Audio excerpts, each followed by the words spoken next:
과거의 역사를 통해 현재를 돌아보는 역사 평행이론, 날카로운 역사인식으로 우리 사회를 분석하는 기자입니다. 한국일보의 김광원 기자 연결하겠습니다. 기자님 안녕하십니까? 예, 안녕하십니까? 네, 지난해부터 뉴스에 가장 많이 오르내린 업종 중에 하나가 택배가 아닌가 싶은데요. 오늘은 유통에 대한 얘기 준비하셨다고요? 예. 몇 해 전에 어느 기사에 외국인들이 한국에 와서 가장 놀라는 것이란 주제로 설문조사를 했습니다. 그 결과 1위가 빠른 인터넷이었고요. 2위가 24시간 배달 음식이었습니다. 그 인터넷하고 배달 음식은 모두 배달의 영역이죠. 네. 전자는 정보와 지식이고요. 후자는 물건입니다. 이 정보 전달에 관해서 주목할 만한 일화를 남긴 사람이 워렌 버핏입니다. 그 어느 미국인이 성공의 비결이 무엇입니까 하는 이렇게 묻는 편지를 보냈거든요. 네. 그래서 워렌 버핏은 3가지를 제시했습니다. 첫 번째가 독서였습니다. 독서는 자기 분야에서 입지를 좀 다진 분들이라면 누구나 빠뜨리지 않는 비결인 것 같기도 합니다. 나머지 2개 궁금해지는데 뭐였을까요? 네, 똑같습니다. 읽으라는 말을 3번 써서 보냈습니다. 그렇군요. 예, 워렌 버핏 자신이 사실은 경제 관련 그 신문이나 잡지를 읽고 또 읽었거든요.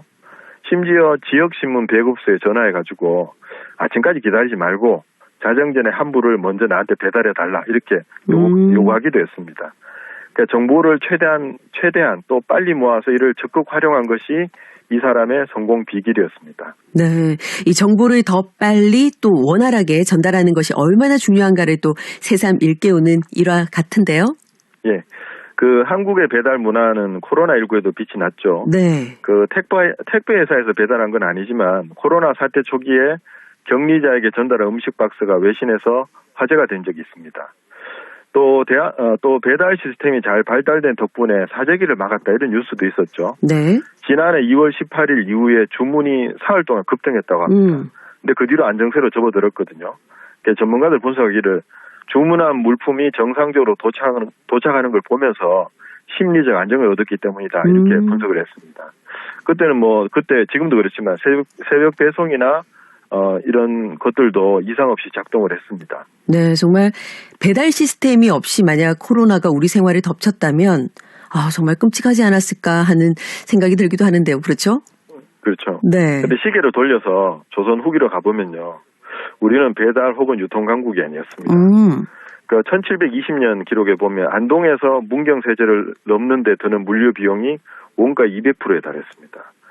차라리 배를 타고 낙동강 통해서 남해로 내려갔죠. 이사벨라 비숍이라는 분이 1894년에 남한강을 탐사했습니다. 근데 다니다 보니까 도로 사정 때문에 150여 킬로미터 이내에서 가격이 30에서 70%까지 폭등한다 이런 사실을 알아냈습니다. 그러니까 이제 배달비가 너무 이제 비싸졌던 거네요. 그렇죠. 도로가 너무 안 좋았던 네. 거죠. 예, 서양은 우리보다 도로를 개선한 것이 조금 더 빨랐습니다. 영국은 1745년에 도로 정비를 시작했거든요. 독일도 18세기 들어서서 도로를 닦고 유통망을 혁신하기 시작했습니다. 이 도로를 건설하면서 굴곡진 곳이나 높은 곳을 깎아서 평평하게 만들었고요. 철도와 함께 수로도 내륙 깊은 곳까지 물자를 실어 날랐습니다. 우리는 낙동강이 그런 역할을 했지만 육로 사정을 개선하는 데는 서구에 비해서 100년 넘게 뒤처졌다 이렇게 보입니다. 100년이나 뒤처진 것으로 나타났는데 도로망을 좀 개선하면 백성들의 삶이 많이 개선됐을 텐데 좀 서둘렀으면 어땠을까라는 생각이 드는데요. 그렇죠. 논의는 많았죠. 네. 실학자들이 수레에 대한 논의를 많이 했죠. 근데 또 솔직히 말하면 국토의 대부분이 산지라서 다른 나라처럼 도로를 쉽게 닦을 수 없었던 것도 사실이었습니다. 여기다 독특한 사고방식도 한몫했습니다. 조선 후기에 개화를 반대하는 쪽에 섰던 이병선이라는 사람이 이렇게 말했습니다. 조선의 길이 넓었더라면 조선은 자전 외침에 시달렸을 것이다. 이렇게 말했거든요. 아주 틀린 건 아니죠. 일본은 조선에 들어오자마자 길부터 뚫었습니다. 정말 우리 손으로 길을 닦고 또 유통을 정비해서 부국강병을 이뤘다면 제국주의자들이 약탈을 위해서 길을 뚫는 일은 없었을 텐데 말이죠. 그 부분은 정말 좀 아쉬움으로 남는 것 같습니다. 그렇죠. 네. 근데 이제 이병선의 사고방식도 유사한 예를 찾아볼 수 없는 건 아닙니다. 독일도 보면 독일의 옛 연방 군주들도 길을 닦아놓으면 적들이 쳐들어오기 쉽다 이렇게 생각했거든요. 네. 그래서 굴곡이 많고 험한 지형을 군사적 방어에 활용했습니다. 아무튼 100년 남짓 세월 동안 우리나라는 교통망과 유통에 있어서는 공항 빼고는 거의 다 성공한 것 같습니다. 근데 최근 이제 안 좋은 소식이 좀 들려왔는데요. 소상공인을 보호하기 위해서 복합 쇼핑몰을 한 달에 2번 문 닫게 하고 동시에 로켓 배송을 죽일 수도 있다. 이런 이야기가 흘러나왔습니다. 네, 뭐 안 그래도 편리하게 이용하는 분들이 참 많거든요. 예. 이 불만의 목소리 역시 좀 터져 나오는 것 같습니다. 그렇죠.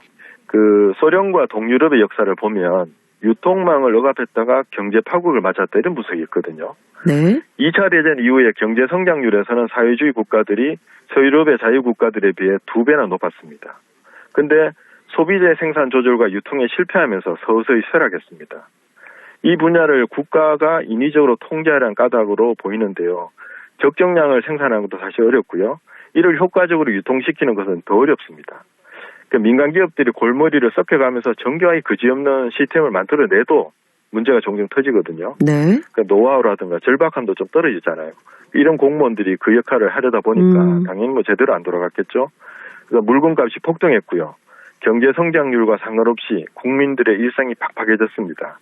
그러니까 유통 혹은 배달망을 제대로 구축 못한 것이 이들 국가의 경제 파국의 단초를 제공했다. 이런 분석이 가능합니다. 네. 이 소상공인 분들이 좀 힘든 것도 외면을 할 수 없지만 소비자들의 요구 또한 중요한 부분이 아닐까 싶은데요. 좀 더 지혜로운 방법이 필요할 것 같습니다. 네, 그렇죠. 그 유통망 혹은 어느 나라보다 편리한 택배 시스템은 우리만의 강점입니다. 네. 그리고 유통을 전문으로 하는 기업들도 사실 이 부분에 흐름을 잘 읽지 못해서 혹은 시대에 뒤처져 사라지는 경우가 많거든요. 그래서 너무 어려운 경제 산술은 민간의 목소리를 알뜰하게 경청하거나 아니면 그냥 민간에 맡겨서 그런 생각이 좀 듭니다. 네. 오늘 택배 얘기로 시작해서 짧게나마 유통의 역사를 쭉 훑어본 느낌인데요. 소비자의 입장에서는 택배가 그저 물건을 사는 가장 편리한 방법일 수도 있지만 경제적으로 보면 그 이상의 의미가 담겨 있다는 생각을 하게 됐습니다. 오늘 말씀도 잘 들었습니다. 고맙습니다. 예, 감사합니다. 지금까지 역사평행이론 한국일보의 김광원 기자와 함께했습니다.